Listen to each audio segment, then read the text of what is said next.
अस्सलाम वालेकुम। I am Chaudhary Shahad. हम चैप्टर नंबर 12 वी के मेहता का सीरीज़ एसी सर्किट डिस्कस करेंगे। तो ये हमारी वी के मेहता की सीरीज़ चल रही है, जिसमें हम जो बेसिक इलेक्ट्रिकल के जो चैप्टर हैं वी के मेहता के वो कवर कर रहे हैं। हमने हांडा से बेसिक इलेक्ट्रिकल कवर कर ली है, बी एल थराजा से कवर कर ली है, तो वी के मेहता से। इसके बाद हम जो है वो कैपेसिटर स्टार्ट करेंगे हांडा से, फिर बी एल थराजा से, फिर वी के मेहता से।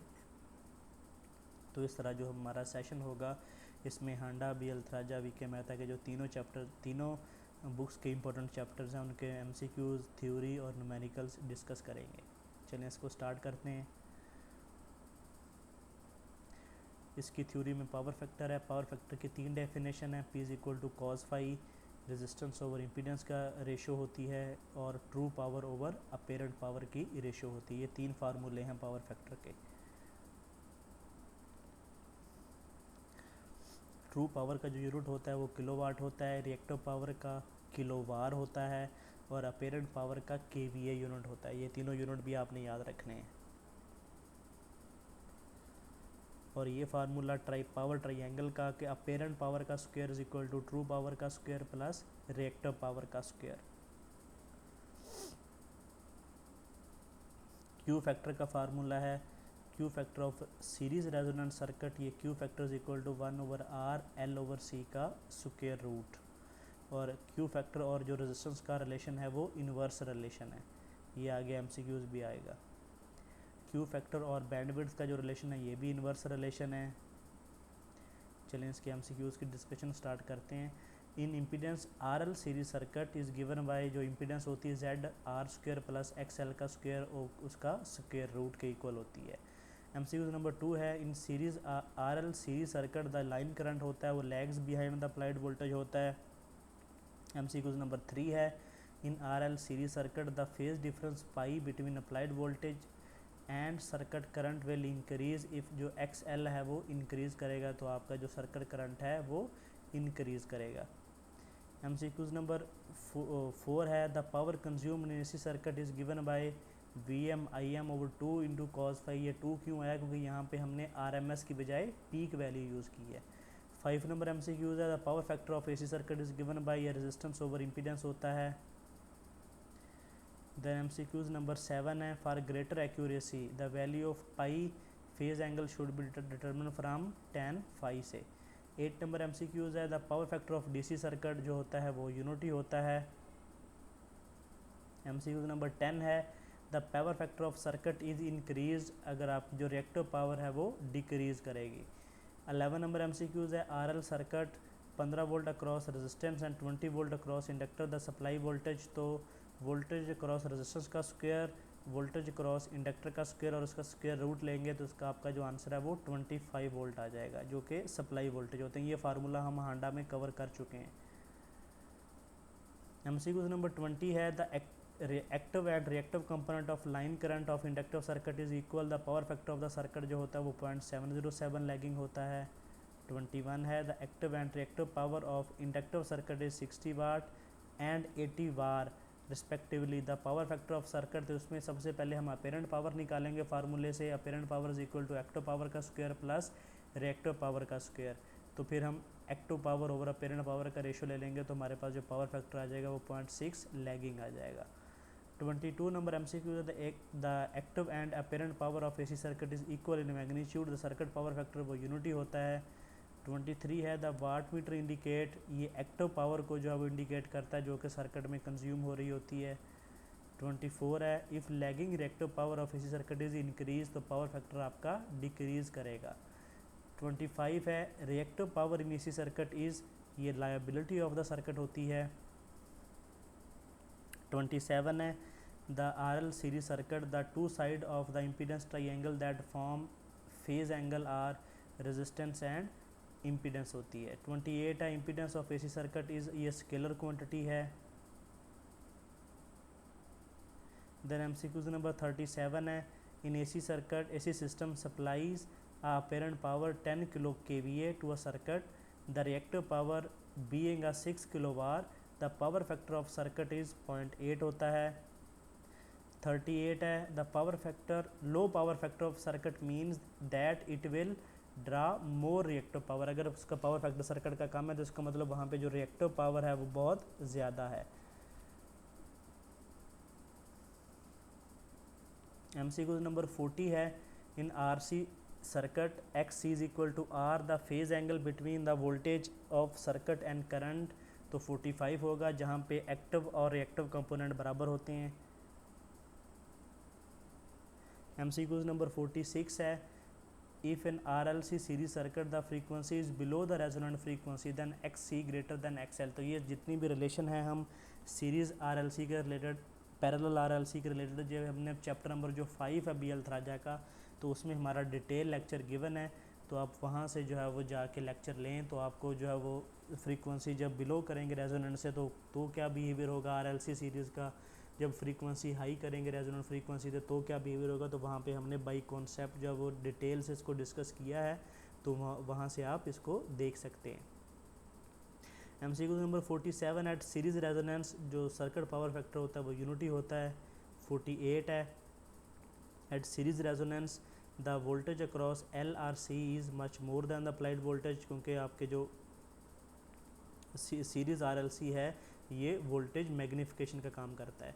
49 है, the Q factor of coil is dash of resistance, तो इन्वर्सली प्रोपोर्शनल टू रेजिस्टेंस होता है। देन 51 है, the at parallel resonance the power factor unity होता है। 52 है, सीरीज रेजोनेंस सर्किट मैग्नीफाई, ये वोल्टेज को मैग्नीफाई करता है। 53 है, when supply frequency is less than resonant frequency in parallel AC circuit then the circuit is yo inductive होता है। 54 है, dynamic impedance of parallel tuned circuit, ये L/CR होती है। 55 नंबर MCQ है, अब पैरेलल रेजोनेंट जो सर्किट होता है ये करंट को मैग्नीफाई करता है। 56 है, when supply frequency is more than resonant frequency in parallel AC circuit then the circuit is, ये कैपेसिटिव होगा। 57 नंबर MCQ है, Q factor of coil is equal to XL/R के इक्वल होता है। 59 है, coil is supplied by 200 volt and takes current 2 ampere at 45 lagging the Q factor of the coil, तो इसका हम अगर पावर फैक्टर ले लें 10 फाई से तो 1 होगा, तो Q फैक्टर भी इसका 1 होगा क्योंकि power factor Q factor is reciprocal of power factor. Then MCQ number 63 है, in circuit element the power differential is higher than the applied voltage of source that, इसका मतलब वो AC सोर्स है और उसमें जो है वो चार्जिंग और डिस्चार्जिंग हो रही है कैपेसिटर और इंडक्टर की।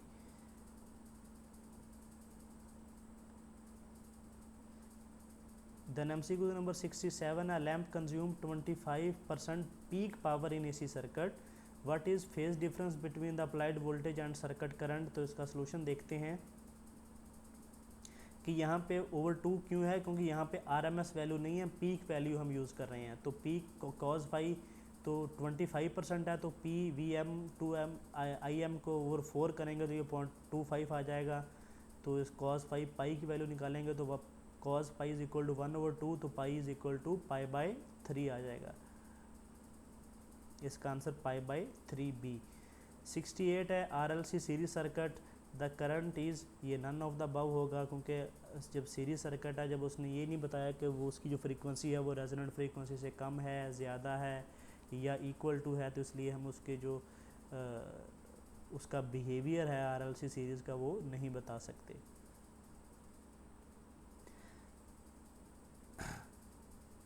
देन MCQs नंबर 78 है, when current is set to flow when phase angle is wattless, current कब होगा, जब जो फेज एंगल वोल्टेज और करंट का 90 डिग्री होगा।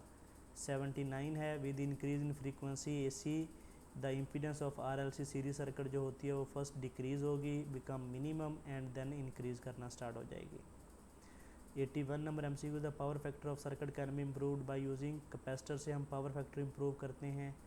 83 है, इन RLC series circuit the circuit current through resistance and inductance has phase difference of 0 degree. 87 number MCQs है, resistance R is connected across a variable frequency AC source, the graph between resistance and frequency will be straight line parallel to frequency axis। Then MCQs number 92 है a pure inductor is connected to a variable frequency AC source, the graph between inductive reactance and frequency will be, ये straight line होगी passing through the origin. MCQs number 93 है a pure capacitor is connected to a variable frequency AC source, the graph between capacitive reactance and frequency F will be, ये hyperbola होगा.